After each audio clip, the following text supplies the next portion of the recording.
Hello दोस्तों। आज फिर हम लोग एक बार आ गया हमारा जो क्लास है केमिस्ट्री में। ठीक है। तो आज पिछले क्लास में जो हम किए थे केमिकल काइनेटिक्स, तो आज वही चैप्टर हम करेंगे केमिकल काइनेटिक्स। तो मैं ये जो क्लास आप लोगों को लेता हूँ, ये क्लास में हम एकदम बेसिक से आज शुरू करेंगे केमिकल काइनेटिक्स का, एकदम बेसिक से। और एकदम जो ऑर्डिनरी स्टूडेंट है और जो एडवांस स्टूडेंट है, सबके लिए ये क्लास उपकारी साबित होगा। ठीक है, सबके लिए ये क्लास इम्पोर्टेंट साबित होगा। तो केमिकल काइनेटिक्स का आज जो क्लास है, आज ये केमिकल काइनेटिक्स का क्लास में हम देखेंगे दो तीन चीज़ें, एकदम बेसिक दो तीन चीज़ें हम देखेंगे। तो चलिए शुरू कर किया जाए। और एक सब हमारा दोस्त को हमारा अनुरोध है, मेरा सब दोस्त को, कि अगर किसी ने ये क्लास जो है और ये जो चैनल है ये सब्सक्राइब नहीं किए तो प्लीज़ सब्सक्राइब कर लीजिए, क्योंकि ये स्टूडेंट लोगों के लिए बहुत कामदायक सफलदायक साबित होगा। ठीक है। तो केमिकल काइनेटिक्स का आज हम शुरू करेंगे। आज क्या स्टडी करेंगे? आज हम लोग स्टडी करेंगे differential rate equation.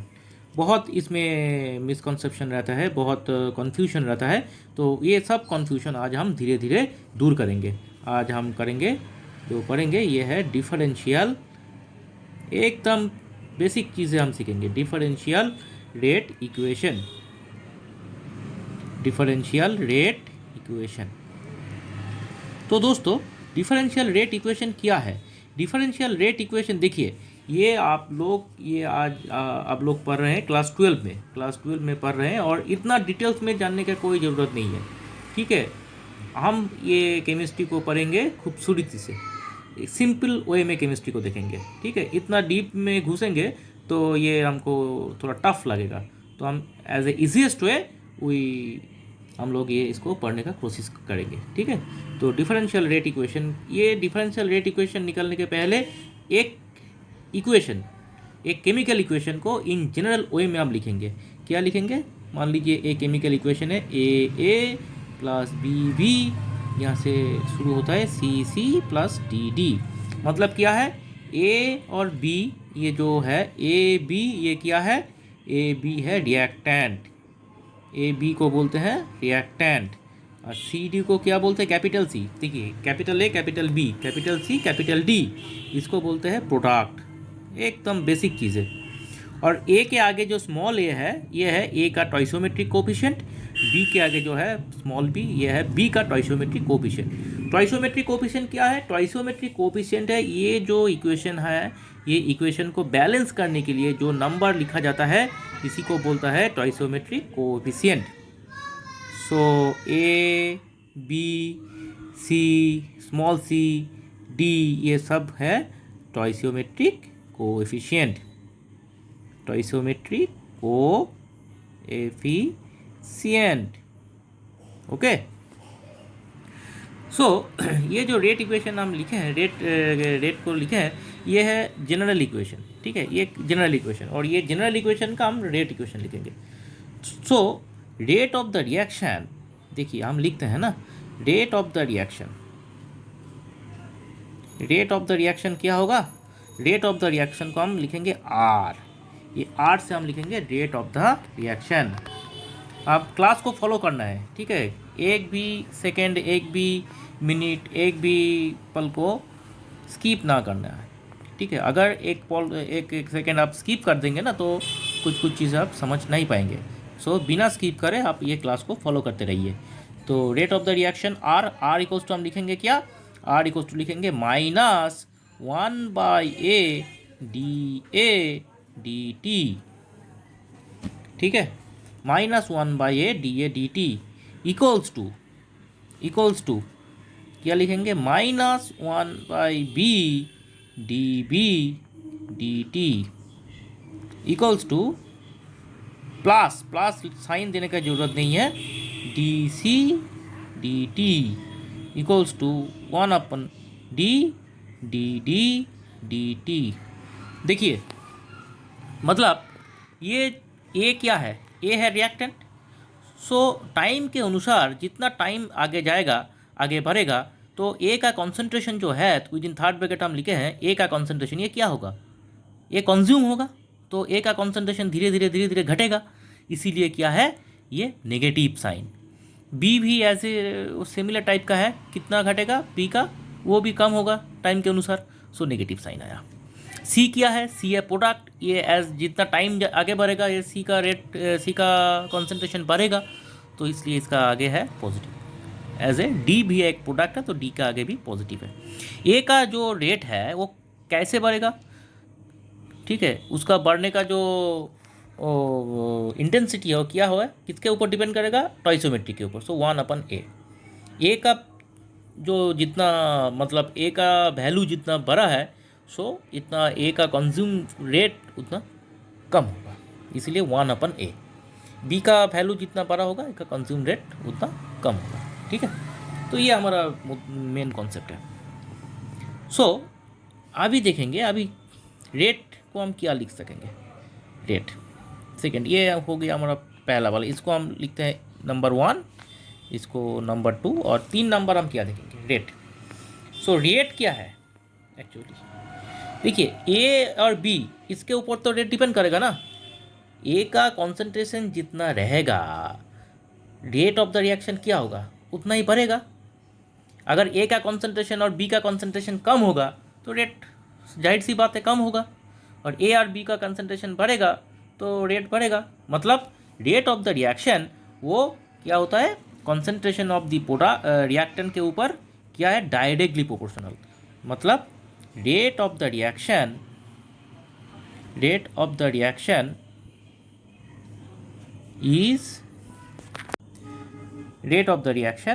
is directly proportional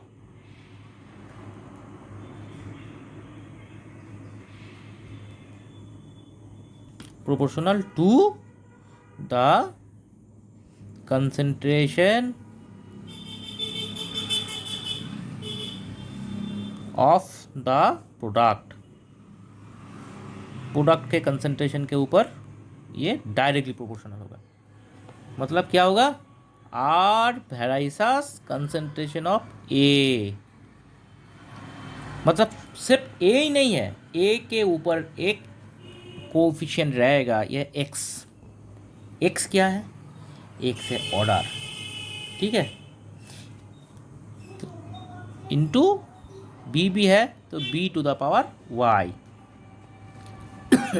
ये एक्स और वाई को हम बोलेंगे order, X and Y are the order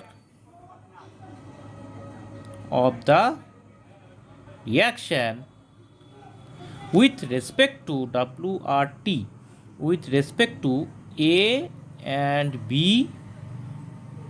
respectively। हो गया।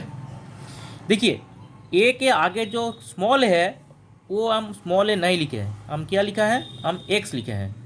और बी के आगे क्या है, स्मॉल बी है, हम क्या लिखे हैं, वाई लिखे। मतलब ए और एक्स ये इसका कोई संबंध नहीं है, एक्स अलग चीज़ है, वाई अलग चीज़ है, ठीक है। एक्स और वाई क्या है कि ए का जो फुल कॉन्सेंट्रेशन है, ये फुल कॉन्सेंट्रेशन नहीं, ये ए जब रिएक्शन करता है ना तो ए का जो पूरा कॉन्सेंट्रेशन है वो रिएक्शन नहीं करता, ठीक है। ए का जो पूरा कॉन्सेंट्रेशन है वो रिएक्शन नहीं करता उसके, ठीक है। उसका कुछ फ्रैक्शन रिएक्शन का तो मतलब एक वैल्यू है, ये 2 हो सकता है, 3 हो सकता है, उसका नेगेटिव भी हो सकता है, कम भी हो सकता है, फ्रैक्शन भी हो सकता है, कुछ भी हो सकता है, जीरो भी हो सकता है।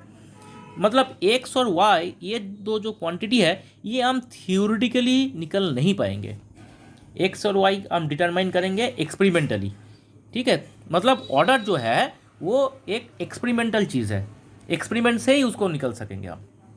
सो x and Y are to be determined, हम लिखेंगे are to be determined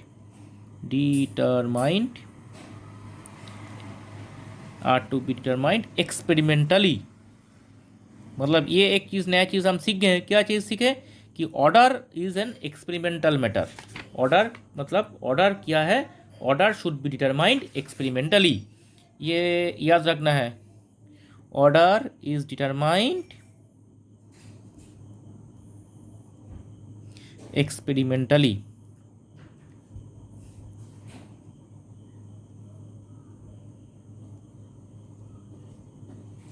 okay दोस्तों, अच्छा एक्स प्लस वाई को हम क्या कर बोलेंगे, एक्स प्लस वाई को हम लिखेंगे न्यू, इसको बोलेंगे ओवरऑल ऑर्डर। क्या बोलेंगे, overall order. Okay okay. So r, ये जो आर वेराइसेस हम क्या मिले हैं हमें, r varies a to the power x and b to the power y. So जाहिर सी बात है ये जो वेराइसेस साइन है इसको हम इक्वल साइन से रिप्लेस करेंगे तो एक कांस्टेंट टर्म ले आना होगा। तो मतलब ये इक्वल हो गया, हम लिखेंगे k1 equals to A to the power X into B to the power Y. Okay, k1 को बोलेंगे क्या, k1 is the rate proportionality constant. इसको हम अभी अभी लिखते हैं प्रोपोर्शनलिटी कांस्टेंट, प्रोपोर्शनलिटी कांस्टेंट। अभी हम देखेंगे इक्वेशन 2 में, इक्वेशन 2 में आर का देखिए, हम इधर 2 रिएक्टेंट और 2 प्रोडक्ट लिखे हैं। तो आर का क्या है, आर का चार फिगर आया है, 1 2 3 4। तो आर का जो 4 फिगर है, सो आर का जो 4 फिगर है इसमें क्या होगा, सो किसी एक फिगर से, किसी एक टर्म से हम आर को रिप्लेस करेंगे। तो मतलब हम ये लिख पाएंगे क्या कि आर इक्वल्स टू हम क्या लिखे हैं, माइनस ए के हिसाब से लिखेंगे। हम ए के हिसाब से अगर लिखेंगे तो आर इक्वल्स टू क्या है, 1/1 ए डी टी। और इधर क्या मिला है हमें, इधर क्या मिला है देखिए, इधर की क्या मिला है, r equals to k1 into A to the power x B to the power y. So हम इधर लिख पाएंगे ऐसे कि k1 a to the power x B to the power y. So हमें फाइनली क्या मिला है, ए डी, और ए तो एक ट्राइसोमेट्रिक कोफिशिएंट है, ये भी एक कांस्टेंट टर्म है, इसको हम क्रॉस मल्टीप्लिकेशन कर देंगे इधर। सो ये होगा A k1 into A to the power x B to the power Y. और ये 2 कांस्टेंट का मल्टीप्लिकेशन है तो ये भी खुद एक कांस्टेंट होगा। So d a d T equals to k into A to the power x B to the power Y. ये जो के है, ये के को हम बोलेंगे रेट कांस्टेंट, ये के को हम बोलेंगे रेट कांस्टेंट। ठीक है दोस्तों, देखिए ये अगर आप क्लास को फॉलो करेंगे तो आपको ये समझ में आएगा। ठीक है, सो अगर ये क्लास आप फॉलो करेंगे और किसी को ये जो क्लास नोट है जो हम लिख रहे हैं, ये जो नोट है, ये नोट चाहिए तो कमेंट बॉक्स में कमेंट करना है, आपको ईमेल आईडी या व्हाट्सएप दे देना है, भेज देना, मैं आपको वो व्हाट्सएप नंबर में और ईमेल में आपको ये क्लास नोट हम भेज देंगे। ठीक है, खाली ये क्लास को आप फॉलो करना है, चैनल को आप सब्सक्राइब करना है, जो आगे आने वाला क्लास में हम क्या क्या पढ़ाएंगे अगर आप सब्सक्राइब करके रखेंगे तो आपको पता चलेगा। हम एकदम बेसिक चीज़, जो ऑर्डिनरी स्टूडेंट है उसके लिए हम एकदम बेसिक चीज़ बेसिक से पढ़ाते हैं। ठीक है, कोई इसमें दिक्कत वाली चीज़ नहीं है, केमिस्ट्री कोई टफ सब्जेक्ट नहीं है, खाली पढ़ना है आप लोगों को। ठीक है, तो ये निकल गया हमारा डिफरेंशियल रेट इक्वेशन। तो एक सिंपल इक्वेशन, मान लीजिए आर से अगर पी हुआ, सिंपल एकदम सिंपल, सो डी आर से अगर पी हुआ तो रेट इक्वेशन क्या होगा, d r by d T equals to k into concentration of r to the power x. Simple चीज़ है। So what is k simple है, k is the rate constant और कॉन्सेंट्रेशन ऑफ आर क्या है, third bracket के अंदर जो है, और एक्स होगा उसका ऑर्डर। एक्स क्या है, ऑर्डर। एक ही रिएक्टेंट है तो इसमें एक ही आया है। ठीक है, तो ये आया हमारा डिफरेंशियल रेट इक्वेशन। ये जो है, ये इसको बोलेंगे डिफरेंशियल रेट इक्वेशन। सो इसके हिसाब से न्यूमेरिकल्स आपको आएगा। ठीक है, जो सीबीएसई में, आईसीएसई में जो लोग पढ़ते हैं और किसी भी स्टेट का जो है उसमें न्यूमेरिकल्स आता है। तो अगले क्लास में हम न्यूमेरिकल्स करेंगे। इस क्लास यहीं ख़त्म करते हैं। जो न्यूमेरिकल्स आएगा, ये न्यूमेरिकल्स हम अगले क्लास में देखेंगे। इसके ऊपर जो डिफरेंशियल रेट इक्वेशन क्या है, आप क्लास को फॉलो करते रहिए, हम न्यूमेरिकल्स लेके नेक्स्ट क्लास में आएंगे। तब तक के लिए शुक्रिया, अलविदा, अच्छे से पढ़ाई करना दोस्तों। ठीक है, तो मिलेंगे नेक्स्ट क्लास में। और अगर अच्छा लगे तो ये चैनल को सब्सक्राइब कर देना और एक लाइक और कमेंट कर देना। किसी को नोट चाहिए तो कमेंट बॉक्स में कमेंट करके थोड़ा लिख दीजिए। ओके।